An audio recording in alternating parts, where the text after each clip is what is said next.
video here.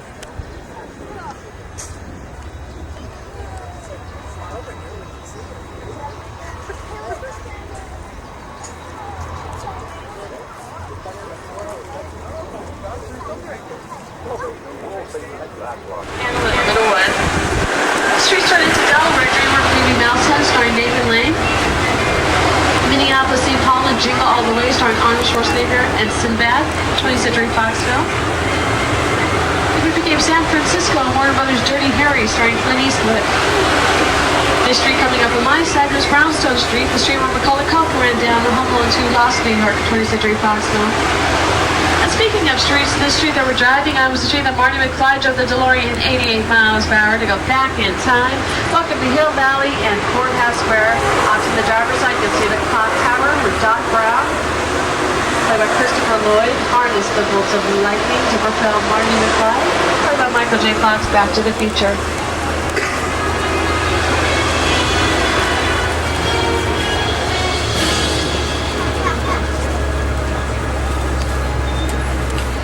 We're going to stop here for a few moments. It's one of the little scene locations at Universal Studios. First off, you recognize it from the Back to the Future movies, and it went through a lot of transformations throughout the movie.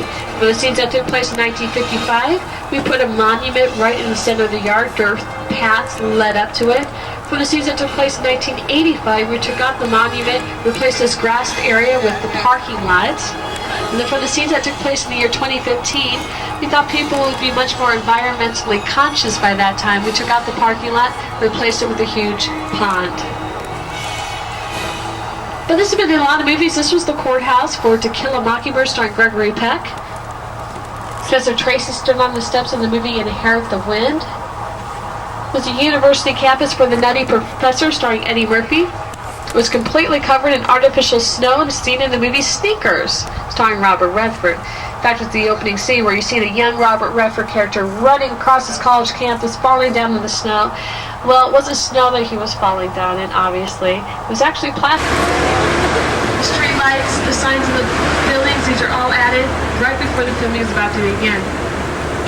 Streets turned into New York City for The Peacemaker, starring George Clooney and Nicole Kidman, a DreamWorks film. Sometimes we need more control over lighting, sound, and special effects when we build entire sections of the city within a soundstage. Get your cameras ready because there are some strange things going on inside the soundstage. I don't know about this.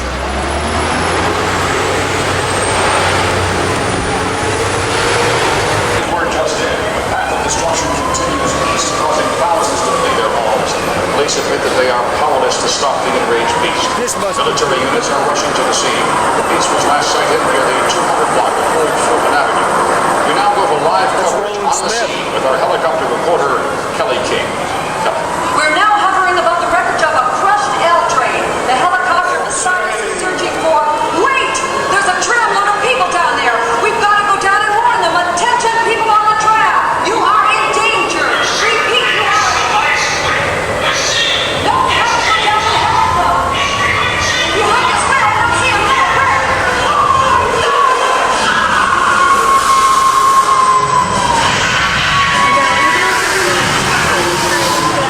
Where?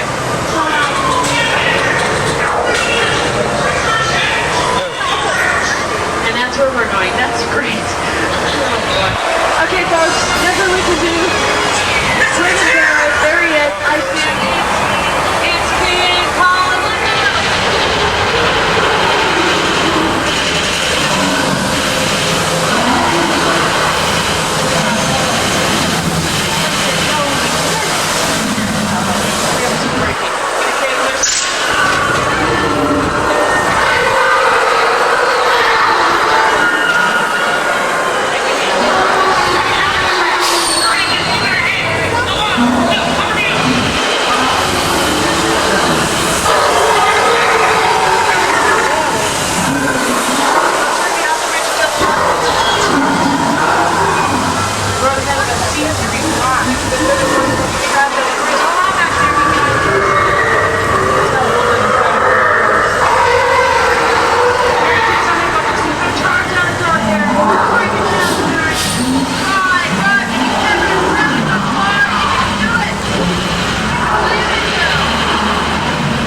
Every year. This bridge is almost in every single Western.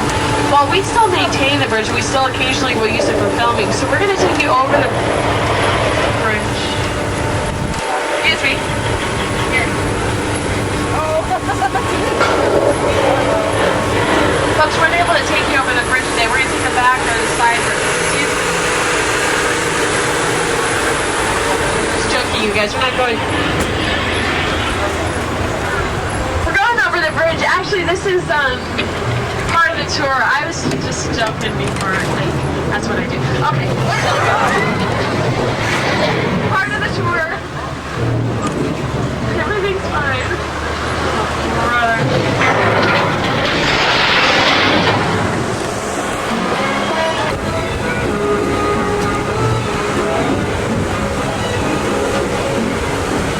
Surprises like this on the tour, so just be on your guard as a general rule, you'll be okay.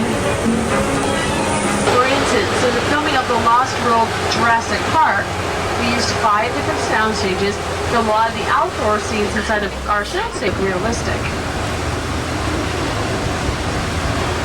Up ahead you'll see some bigger tree trunks. They have dinosaur bones, the cages, the Hummer off to the driver's side. These are all props, vehicles that you will see if you ever rent the movie The Lost World.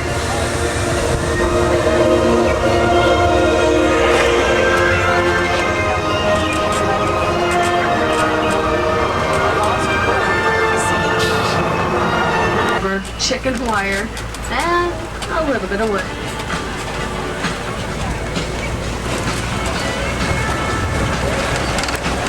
The demonstration will be off to the driver's side once we stop. If you want to stand up, especially if you're on my side or in the first car, we can get a good picture. That's fine. Your special effect guys are out ahead. In fact, Joe, Freddie, can you show us what you're working on? Sure, folks. Hey, Freddie, can you give us some thunder and lightning?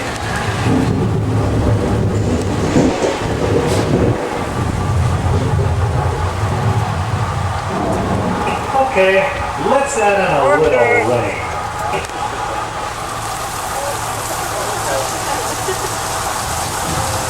The way we make it rain here in sunny California is with sprinklers in the trees. Just ordinary sprinklers, point them up towards the sky where the water falls naturally, just like real rain.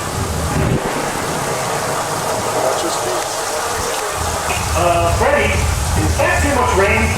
I don't know if the system can handle it. Oh, that can't be good. In fact, third car, you seem like very nice people. I hate to tell you this, but it was nice knowing you. There is a flash flood coming straight towards you guys. May want to get your cameras ready for a really good picture.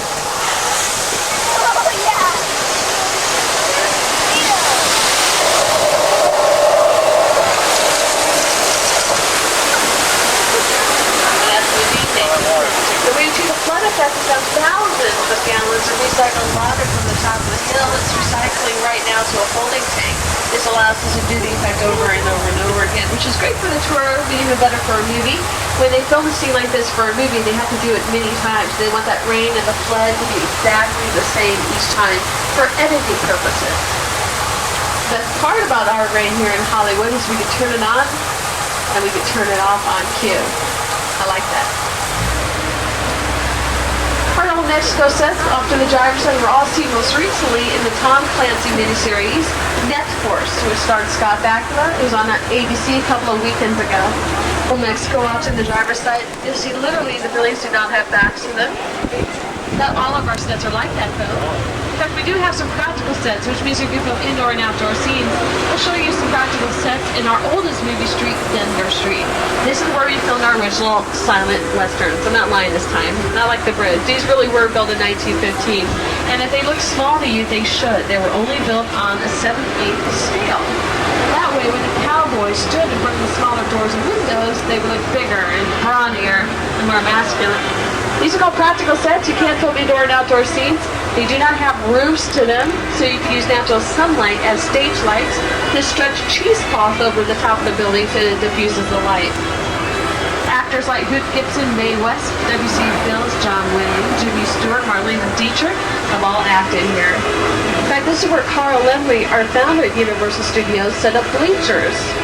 in the streets. Back in the old days, he invited the public to sit here, watch the movies filmed live. They could cheer for the good guys, boo for the bad. All the movies were silent.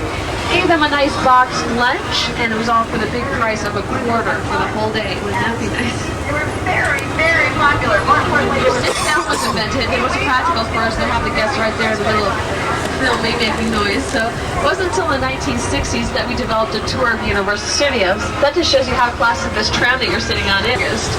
This is also turned into the entire Pacific Ocean. That's right, the ocean. From McHale's Navy, starring Tim Conway and Ernest Borgnine. Make it look like an ocean, we use miniature boats and battleships. But Nicolas Cage is seen swimming in the ocean. He was actually swimming in the small water tank off to the driver's side, with the cameraman staying outside, filming through the windows, and they stayed nice and dry. Next to that, off to the driver's side, is the 747 soundstage. This is where they filmed New Line Cinema's The Wedding Singer, starring Adam Sandler, Liar Liar, starring Jim Carrey. Keep looking off to the driver's side, you'll see the Lion Estates, the Martha Home and Marty McFly in Back to the Future. The Lion Estates are considered a prop. Anything not nailed down to the stage floor is a prop. Be something as small as a paper clip or something huge like a street zoo, and get your cameras ready.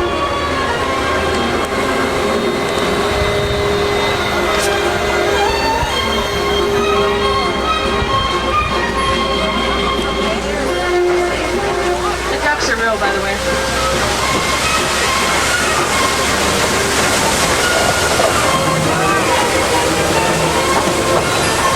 Those steps to address the Roman soldiers, sending them off to battle. The Roman soldiers are played by thousands of Southern California college students. Over to my side, you'll see a building with a gate in front of it. This is the home of Alec Baldwin in The Shadow. The Shadow would be a great movie to rent on video if you just want to be able to see our backlot in a film and be able to recognize it. These buildings were seen about 80% of the movie The Shadow.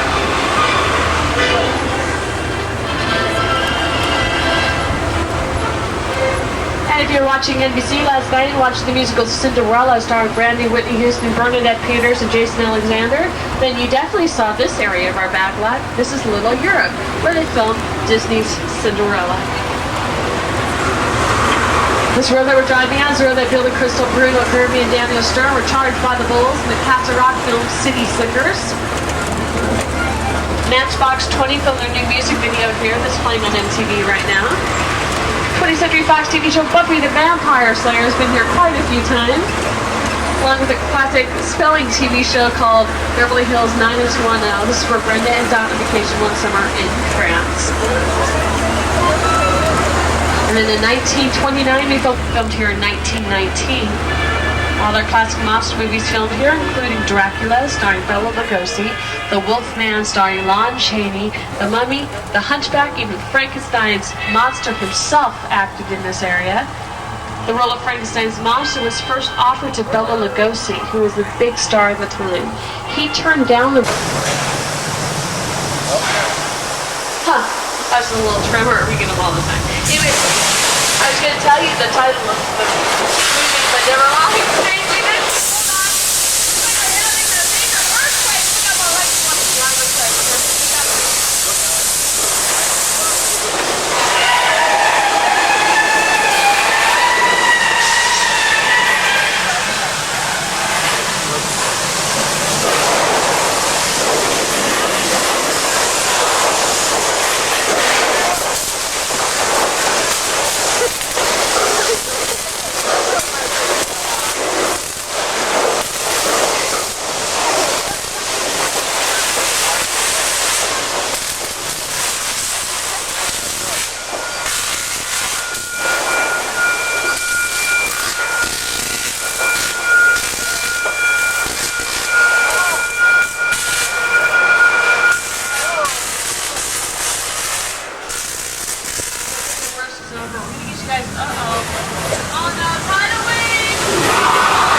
these two guys just survived earthquake. The big one was simulates an 8-point There's George. That's our family fisherman George out there. He's been trying to catch jaws of that small fishing pole. Wasn't that cute? Oh, excuse me. George, get out of the water! There's a shark coming at you, buddy! I'm not kidding, it's a shark! A shark! A shark, George! Oh no, help, help, help! Oh, George. A lot of guts, didn't he? There they are. We have a little bit up there.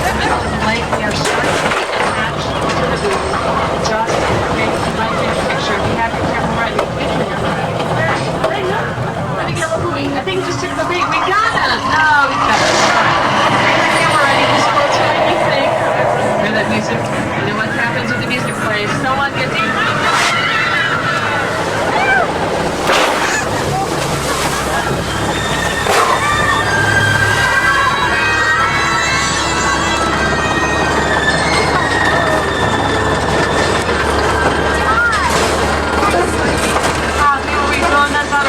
It is a mechanical shark, but in the movie Jaws, they use 3 mechanical sharks.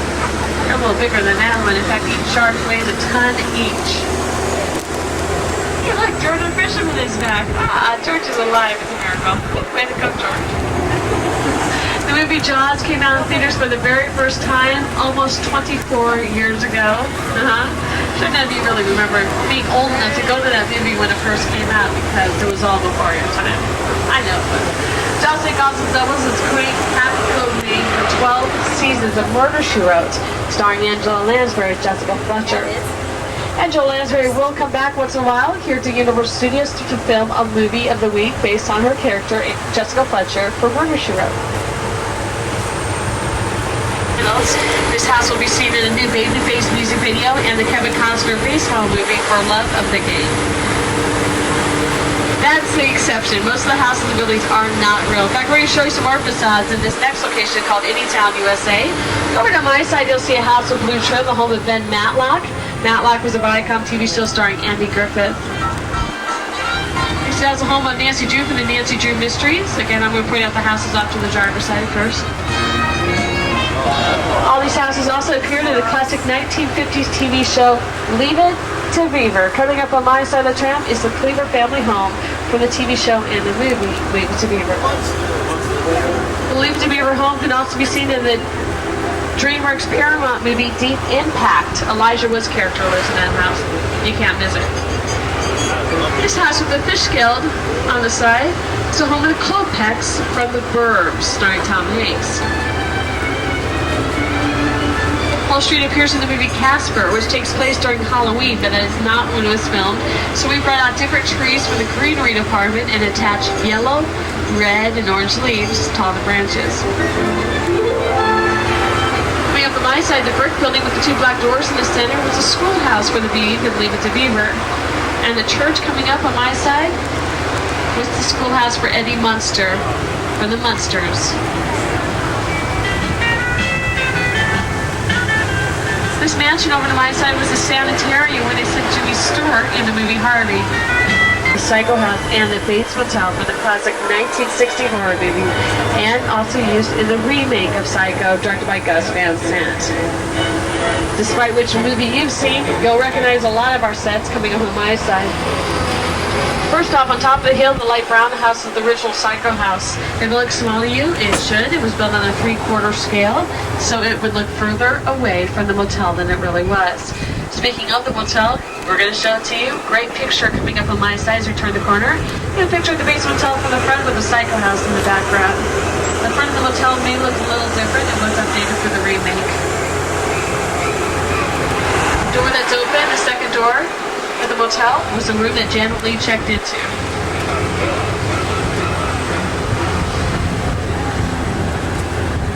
For the remake of Psycho, we built a new Psycho house. It was a facade in front of the old house. Coming up on my side, you can get a close-up view of that facade. It looks like it's made out of brick, but that's one big sheet of fiberglass painted to look like brick. It's stapled onto a wooden frame. We took a picture so well. Ford Fairlane, just like what Janet Lee drove, is off to the driver's side next to the old Psycho house, which is a shell. It's got all the walls and roof, but it's hollow inside and only used for the outdoor scenes. While the indoor scenes, like the Psycho shower scene, were filmed in a soundstage, like you were in for King Kong and Earthquake. Then right behind the classic Psycho house are the sets for the Lost World Jurassic Park. This is the engine site, Site B from the Lost World, where all the raptors chase everyone to this part of the island, where they're hoping to radio for help, and when they get there, the place has been completely destroyed. All nighttime shooting for that part of the movie. In fact, this whole area was enclosed in a big, tall, black curtain, so you wouldn't be able to see any other part of our backlot during the filming of The Lost World. Would ruin the illusion of it all being a remote island rather than a studio. Over to my side is a log cabin. It is a real log cabin used in The Great Outdoors, starring John Candy, Dan Aykroyd. Episodes of Coach, starring Craig T. Nelson and Jerry Van Dyke, also filmed in the log cabin. Keep looking over to my side, you will see the largest standing backdrop in Hollywood. The area in front of it is usually filled with water. You can see the Warner Brothers movie Message in a Bottle, starring Kevin Costner and Paul Newman. TriStar's Godzilla, starring Matthew Broderick, and the Paramount movie The Truman Show, starring Jim Carrey.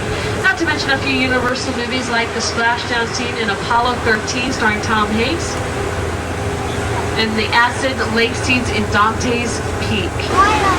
Okay, why don't you take a quick moment and say goodbye to Mom, say goodbye to Dad, kiss that loved one goodbye. Go ahead, kiss him anyway, it's a good excuse. Okay, after Valentine's Day. Come on, show some love after. It's dark, we won't see yet, smooches. Might be a good idea, because it's not looking very good for us up ahead.